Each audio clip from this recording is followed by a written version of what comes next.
Mazda's CX-30 has been something of a lukewarm performer in our market. Though it's arguably a very good car, it has mostly been hampered by its fully imported prices. However, the vehicle that you see here represents the flagship of the 2023 Mazda CX-30 range, which, most importantly, is now fully locally assembled. With lower prices, higher standard equipment, and a streamlined lineup, is the Mazda CX-30 finally ready to become the segment dominator?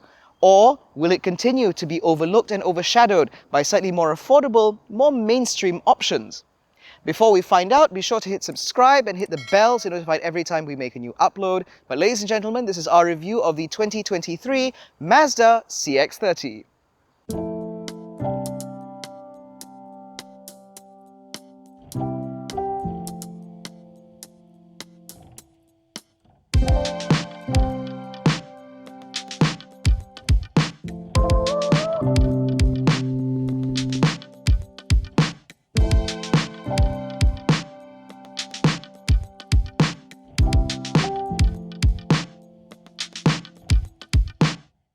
Now, one thing cannot be argued. The CX-30 is a very good-looking car.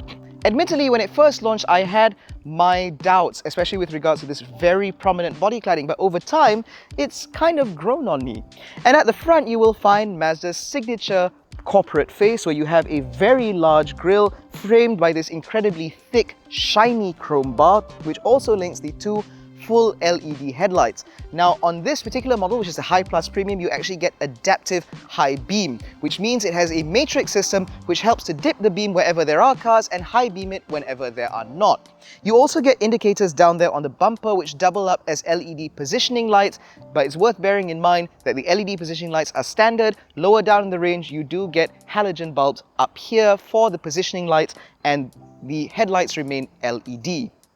One particular thing about this car that I do appreciate is the fact that it is very pretty in this gorgeous soul red metallic. This is a cost option, unfortunately, but it is a cost option worth paying for, because I reckon that any Mazda, especially the CX-30, looks especially good in this. And you can see the value of that soul red metallic down here on the side, because the CX-30 really doesn't have that much in terms of body lines. This is part of Mazda's very latest Kodo design, where it's a little bit more minimalist, and they try to play with surfaces instead of hard, sharp creases. And again, on this soul red, it looks stunning. Now, on this particular model, we have 18-inch alloy wheels wrapped in Toyo Proxys R56 tires, and they are finished in gunmetal grey. This is reserved for the higher variants, and while they do fill up the arches nicely, and I do quite like that it's not a particularly large size because it doesn't look like it's oversized, what I don't appreciate is the fact that the design of the wheels themselves look very plain and very boring.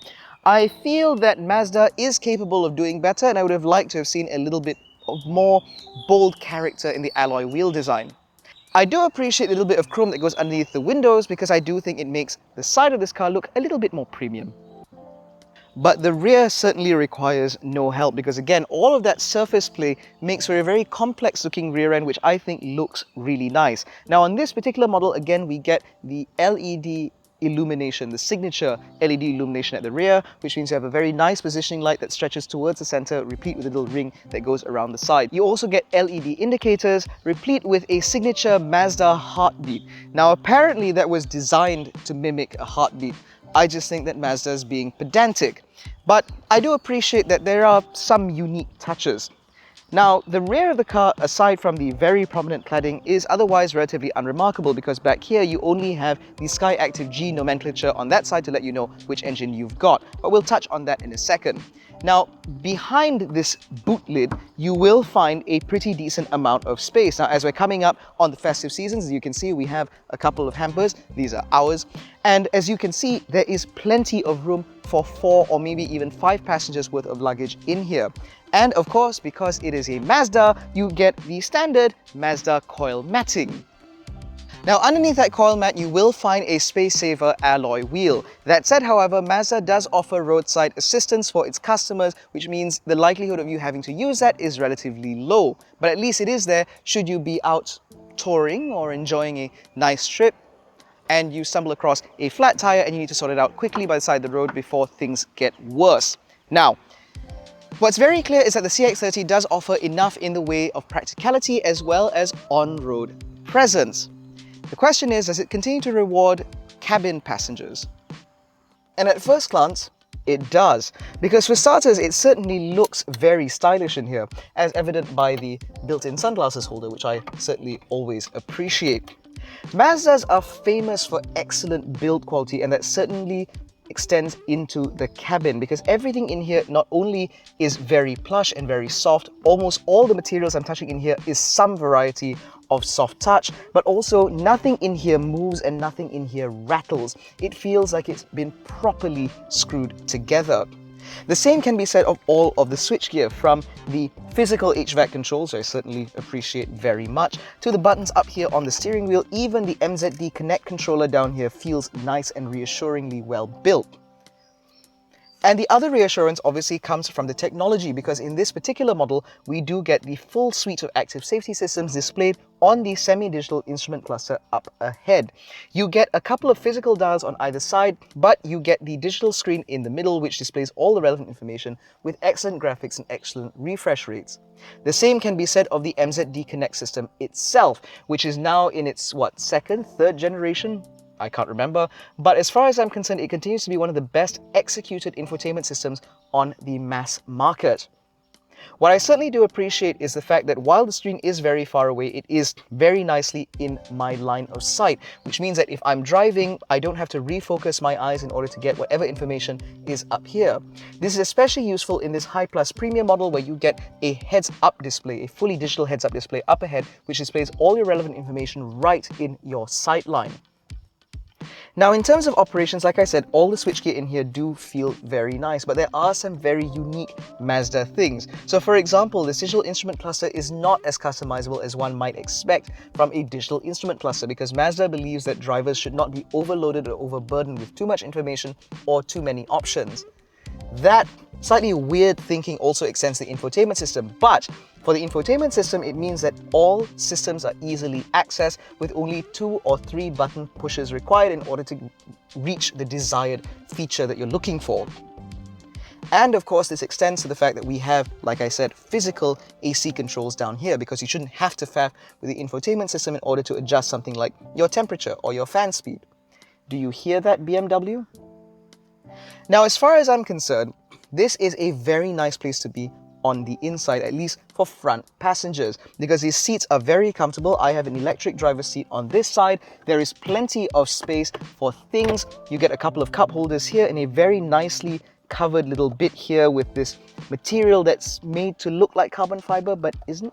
You also get very large door bins, and again, the seating position is excellent. Typical Mazda as far as I'm concerned. And of course, in this High Plus Premium, I also get a sunroof, which I most certainly appreciate. I also appreciate the amount of room there is back here, because with this seat set up in my driving position, as you can see, I have excellent under thigh support, and because these seats are mounted quite high, it means that I can actually just have my feet going straight down like this, and I'm still very comfortable, although I can tuck my feet in underneath the seats in front of me should I so want to. I also appreciate the fact that there are aircon vents back here, ensuring that rear passengers remain comfortable. The same can be said of amenities, because I have a couple of cup holders here and the same size door bins down here on the sides. I also get ISOFIX mounts. Unfortunately, they are mounted behind these removable covers, which means I give it 6 months before these go missing. And of course, you only have one pocket on the passenger side in order to keep your knickknacks. It would have been nicer to have something on this side, but I suppose there are reasons for that. It also would have been nice to have USB ports back here, because for the life of me, I can't find any, which means that if you have a child back here in a child seat, their devices are going to die and then you're screwed. That also rings true should they get bored, because the windows on this car are rather small given the rather high belt line on the CX-30. And as a result, it does mean that children may get car sick. Now, if you do have 3 passengers in the third row, I will tell you now that the guy in the middle will feel very shortchanged, because the lump in the floor is quite prominent and the footwells although quite wide, are not really that generously spaced, which means there will be some foot wars for space, and the middle seat is of course a little raised and a little narrow, which means it's not that comfortable. That said, however, for two adults back here, this is perfectly adequate. And of course, I do have an excellent view ahead of me, even though these seats are rather chunky, but it's good enough as far as I'm concerned. Now, build quality, practicality, and reliability, these are all things that have been associated with Mazda for quite some time. But there's also that other one, that prevailing sense of driver involvement. Zoom, zoom, if you'd like. So, does this relatively compact family SUV really have the dynamic chops to live up to that moniker? Now, the eagle-eyed amongst you may have noticed that I am in a different shirt now. And that's also because I'm in a different car. Now, in addition to testing the High Plus Premium, we've also driven the CX-30 High Plus, which is the one we're in now. And the differences in these cars are minor, but they're worth talking about, and so we'll mention them a little bit later. Now, the thing about Mazdas is that they are very competent to drive. All of that fantastic build quality and that attention to detail extends into the way these cars handle themselves on the road. So the CX-30, despite its diminutive size and relatively entry-level pricing and positioning within the Mazda lineup, it still benefits from that same attention to detail that we've seen lavished on vehicles like the CX-8. So for starters, NVH levels in this car are impressively low. Even when you're driving well north of the speed limit, which you shouldn't, you will find there is very little in terms of wind and road noise. And of course, when you are driving at those speeds, you'll appreciate the fact that Mazda has a very neutral driving dynamic, which means that while it might not light your heart on fire, you do get a decent amount of communication from the steering wheel and also through the seats in order to let you know kind of what this car is doing at any given time. Of course, I would have appreciated if the CX-30 was all-wheel drive, like we did have the option prior to the introduction of the CKD models, but that said, it's fine. Now, in terms of the engine, the CKD Mazda CX-30 range comes only with one, which is a 2-litre 4-cylinder petrol engine, naturally aspirated at that, paired to a 6-speed automatic gearbox. Now, while that might not sound like the most interesting or invigorating or exciting powertrain option, it is still a pretty decent motor. Mazda's Skyactiv G engines have always had a reputation for being very reliable and also being very rev happy, and without a turbocharger, you will be exploring those revs a little bit more in the CX-30. And sure, while a turbocharger does seem pretty interesting, particularly if you get it in the Honda HR-V, the reality is this 2-litre is plenty brawny enough. For example, if you're trying to merge onto the motorway, particularly if you're at a standstill, although you very rarely have to do that, but the LDP does make some exceptions, it's very easy for you to get up to motorway speeds without too much fuss. And when you do so, you'll find that the CX-30 has a surprisingly pleasing engine note, which I most certainly appreciate. And again, because of those very low NVH levels, it means that you can pretty much enjoy sitting in this car.